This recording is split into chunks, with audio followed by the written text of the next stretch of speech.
तो हम लोग ये भी जान गए कि 52 वर्ण है। अब घोष अघोष पर हम लोग आते थे कि 12 मतलब क्या है कि 1 2, यानी कवर्ग जैसे है तो उसका पहला और दूसरा वर्ण ना क और ख। 345 मतलब 3 4 5।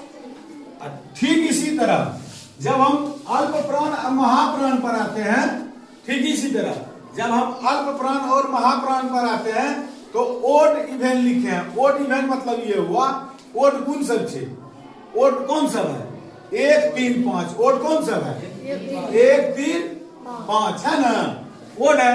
तो 1 3 5 क्या है अल्प प्राण है।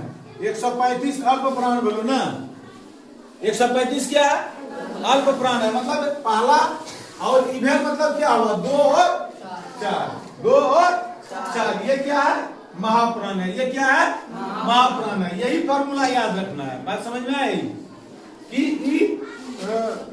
कवर जैसे है वर्ण का कवर है तो उसका 1 3 5 यानी विषम संख्या के स्थान पर जो वर्ण है वो क्या है अल्प प्राण है, और सम संख्या के स्थान पर जो है वो महाप्राण है। एक ये हुआ। अब हम लोग ये जानते हैं कि उच्चारण स्थान पर अब हम जाएंगे।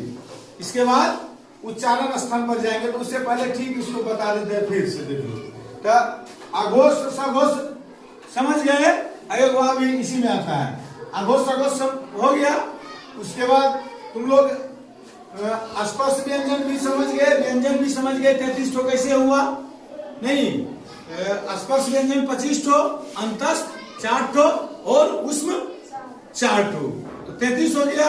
द्विगुण भी समझ गए किसको कहते हैं, तो ये पूरा समझ गए। अब हम लोग आएंगे कि इसका उच्चारण स्थान कैसे होता है। देखो उच्चारण स्थान में क्या है, पहले अलग अलग हम जानेंगे कि कंठ तालु मूर्धा दंत ओष्ठ, समझे। लेकिन फिर बाद में होता है कंठोष्ठ, मतलब कंठ और दंतोष्ठ, दांत और होठ से, तो ये जानेंगे। तो इसका भी देखो क्या, इसका भी एक फॉर्मूला है। देखो क्या है क च ट त प, क्या है क च ट त प, मतलब कवर्ग चवर्ग तवर्ग पवर्ग टवर्ग तवर्ग पवर्ग है ना। हम इसको क्या करते हैं, अब तुमको ये याद नहीं रहेगा कहां से करते हैं, किसका उच्चारण करेंगे। तो यहां हम बैठा दिए क्या कतार मुद ओ, कतार मुद ओ मतलब क मतलब कंठ न, ता मतलब तालु न, मु मतलब मूर्धा, द मतलब दंत, वो मतलब ओष्ठ। तो यदि यह फॉर्मूला याद रहेगा तो हम जानेंगे ना